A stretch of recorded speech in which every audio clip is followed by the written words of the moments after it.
Yeni bir videodan herkese tekrardan selamun aleyküm. Bugünkü videomuzda da yine gündemdeki gelişmeleri sizlere aktarmaya devam edeceğim.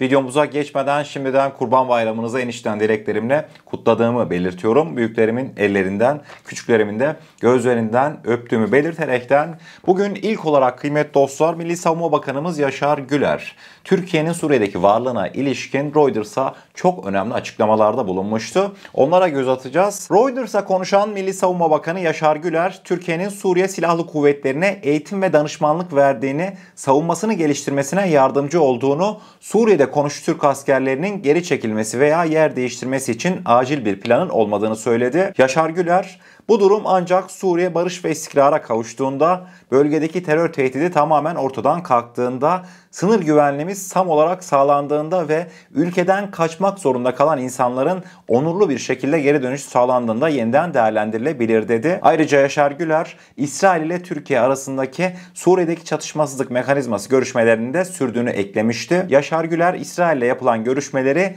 istenmeyen olayları ya da doğrudan çatışmayı önlemek için bir çatışmasızlık mekanizmasının yanı sıra bir iletişim ve koordinasyon yapısı kurmaya yönelik teknik düzeydeki toplantılar olarak tanımladı. Evet, Yaşar Güler'in açıklamalarını hep birlikte gördük. İlk başta ne demiş Yaşar Güler? Şu an Türk ordusunun acil bir planla Suriye'den çekilme gibi bir durumu söz konusu değil. Bunun sebebi ise bölgedeki terör varlığının tamamen sona ermesi. Bölgedeki terör varlığından kastetmiş olduğu bilineceği üzere halen YPG PKK'nın Suriye'nin kuzeydoğusundaki varlığı devam etmekte. Yaşar Güler de YPG PKK bölgeden ayrılmadıkça Türk askeri de Suriye bölgesinden çekilmeyecek diye açık bir mesaj vermiş. Hemen devamında İsrail ile yapılan görüşmeler. Altını çizmek istiyorum. Bu çok belirtildi Milli Savunma Bakanlığı kaynakları tarafından.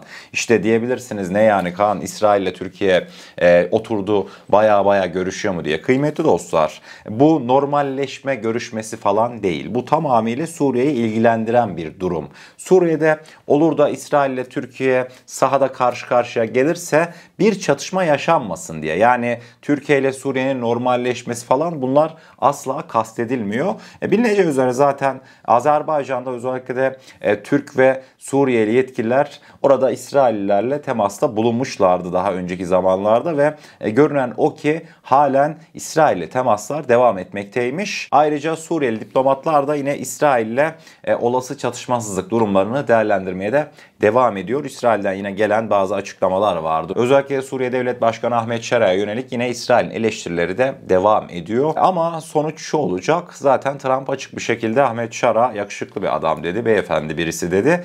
Yani bu açıklamalar olduktan sonra İsrail ile Suriye bundan sonraki vakitte öyle ciddi manada karşı karşıya gelmeyecektir. Bu vesileyle Türk askeri de. Hemen akabinde ikinci konu başlığımıza hep birlikte bir Samsun'a gideceğiz. Samsun'da ne işimiz var Kaan demeyin. Kıymetli dostlar, bilineceği üzere bir tane bizim Şimşek vardı ya, hani şu düşman radarlarında bir F-16 gibi görünüp bir F-35 gibi gözüken. Bildiniz değil mi Şimşek hedef insan hava aracımızı? Şimşek hedef insan hava aracımız geçtiğimiz günlerde Samsun'da kıyıya vurdu. Büyük ihtimalle diyebilirsiniz niye oldu, hayırdır, kötü bir durum var falan diye. Adı üstünde yani. Hedef insan hava aracı. Şimşek de artık TUSAŞ yetkilileri neyi test ediyorsa ve daha sonrasında görmüş olacağınız üzere yerel haber kaynakları bu şekilde Şimşek'in arabanın arkasına yüklenirken ki anlarında paylaşmışlardı. Allah bilir Şimşek'e yani elektronik harp mi uyguladık veya başka bir şey mi vurduk? Yani çünkü vurulma izi falan yoktu. Bunlar olur. İnsan hava aracı üstünde bir tane pilotumuz yok yani. Şimşek hedef insan hava aracımız düşsen olacak. Bir tane düşer, 100 tane üretilir.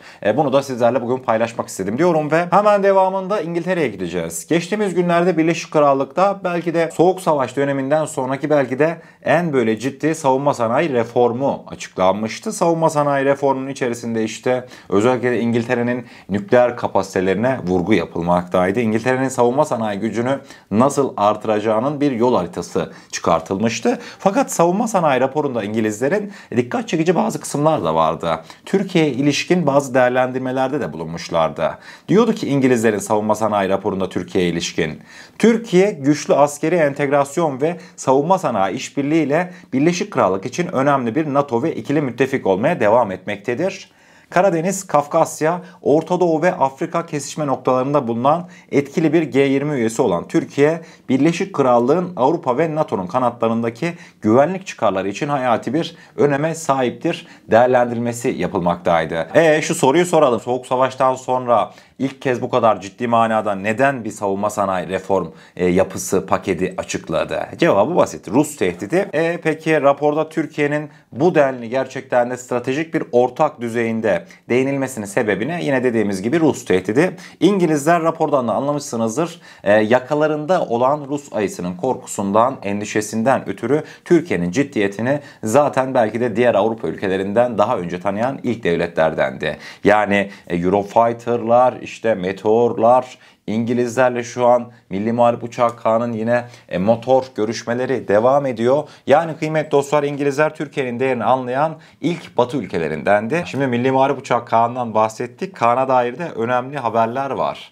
Bizden değil, yerli medyadan değil. Bu sefer de ABD basınından Newsweek. Newsweek Milli Muharip Uçağı K'nı ele aldı. TUSAŞ tarafından geliştirilen 5. nesil savaş uçağı K'nın uluslararası savunma çevrelerinde giderek daha fazla dikkat çekiyor. ABD merkezli Newsweek dergisi Türkiye'nin yerli savunma projeleri kapsamında hayata geçirdiği bu ileri teknoloji jet hakkında detaylı bir analiz yayınladı. Haberde Türkiye'nin 2019 yılında F-35 programından çıkarılmasının ardından savunma alanında stratejik özellik hedefiyle ciddi bir ivme kazandığına vurgu yapıldı. Newsweek, K'nın teknik yeterliliklerinin ABD yapımı F-35 ve F-22 gibi savaş uçaklarıyla rekabet edebilecek düzeyde olduğunu belirtti. Uçağın süpersonik hızlara ulaşabilme kapasitesi, gelişmiş dahili silah sistemleri ve yapay zeka destekli muharebe kabiliyetleri Türkiye'nin savunma sanayindeki en kritik projelerinden biri olarak öne çıkmasına neden oluyor. Ayrıca K'nın uzun menzilli taarruz gücü ve kısa menzilli operasyonun etkinliğine de dikkat çekmekteydi ABD basını. Newsweek'in analizinde dikkat çeken bir diğer unsur ise K'na yönelik uluslararası ilgiydi. Özellikle Suudi Arabistan, Birleşik Arap Emirlikleri, Endonezya, Kazakistan, Azerbaycan, Pakistan, Malezya gibi ülkelerin projeye dair aktif girişimlerinin bulunduğu belirtilmekteydi. Forbes kaynak gösterilerek Suudi Arabistan'ın 100 adet K'n alımı da değerlendirilmişti. Birleşik Arap Emirlikleri'nin ise ortak üretim seçeneklerini araştırdığı bilgisi paylaşıldı. Ya demek ki neymiş? Türkiye yalnızca dünya üzerinde saç ekim merkezleriyle tanınan bir ülke değilmiş, değil mi? Hikayesini anlatayım saç ekimi dedim. Şimdi ABD'nin yeni büyükelçisi, Türkiye büyükelçisi geldi ya, Tom Barak işte göreve başladı, hatta Anıtkabir'e falan da gitmiş bugün. Tom Barak ABD'deki yakın çevresine ben Türkiye'ye gidiyorum dediğinde Tom Barak'a demişler ki hayırdır, saçını mı ektireceksin? Saçı da biraz kel ya Tom Barak'ın. Yani Türkiye'nin algısı o şekilde dünyada. Saç ekiliyor orada. Niye? Uygun fiyatlı işte. Başka ülkede daha yüksek maliyetlere daha sağlıksız bir şekilde saç ektiriyorlar ama Türkiye'de bu durum daha iyi olduğundan dolayı yabancıların bileceğiniz üzere yani yoğun bir talebi var Türkiye'deki saç ekimine. Ama şunu belirtmek isterim. Türkiye saç ekim merkezlerinden ibaret değil. Amerikalı, bu Newsweek dergisini okuyan Amerikalılar aslında bu haberlerle birlikte Türkiye'de 5. nesil jet de üretiliyormuş diyor. Bunun farkındayız değil mi? Türkiye'nin uluslararası arenadaki katma değeri de gittikçe yükseliyor. Allah izin verirse bir milli muharip uçak satışa da geçtikten sonra siz daha durun ne haberler göreceğiz diyorum ve akabinde kıymetli dostlar bugünün sosyal medya haberlerine de şöyle kısaca bir göz atalım mı? Şimdi bayram arifesi, sizleri de fazla ben tutmak istemeyeceğim. Detaylar sizlerle. Hatırlar mısınız? Geçtiğimiz günlerde ben sizlere Piranha'yı tanıtmıştım. Makine kimya endüstrisinin duyurmuş olduğu kamikaze insansız deniz aracıydı Piranha.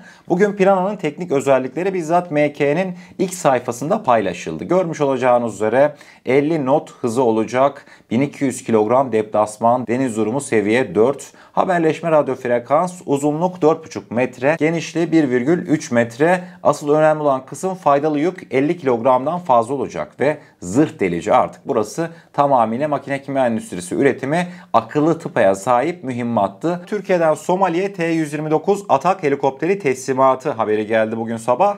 Türkiye'nin hafta içerisinde Somali'ye 3 adet T-129 Atak taarruz helikopteri teslim ettiği iddia ediliyor. 31 Mayıs günü Cumhurbaşkanı Erdoğan, Somali Cumhurbaşkanı Mahmud ile telefon görüşmesinde Türkiye'nin Somali'nin demokrasi yoluyla kalkınma vizyonuna destek olduğunu, terörle mücadelede Somali'ye verilen desteğin artarak süreceğini ifade etmişti. Devamında dün Dışişleri Bakanımız Sayın Hakan Fidan TRT Haber'de canlı yayına katılmıştı. Eminim bazılarınız izlemiştir. Orada özellikle Dışişleri Bakanımızın Rusya-Ukrayna krizindeki bazı açıklamaları dikkat çekiciydi. Mesela Dışişleri Bakanımız Hakan Fidan diyordu ki sözü edilen 3 liderin aynı anda tanıdığı işte Zelenski, Trump, Putin'den bahsediyor.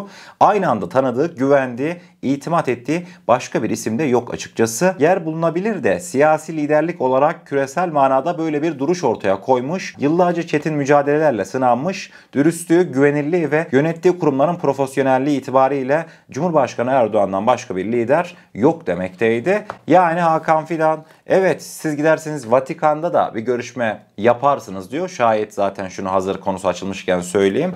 Ruslar mesela şimdi tartışılan bir başka mevzuda ne zaman bir toplantı daha yapılacak değil mi? Geçtiğimiz günlerde ikinci toplantı yapıldı işte İstanbul'da. Verimli geçti söylendi. İki tarafta böyle açıklamalarda bulundu.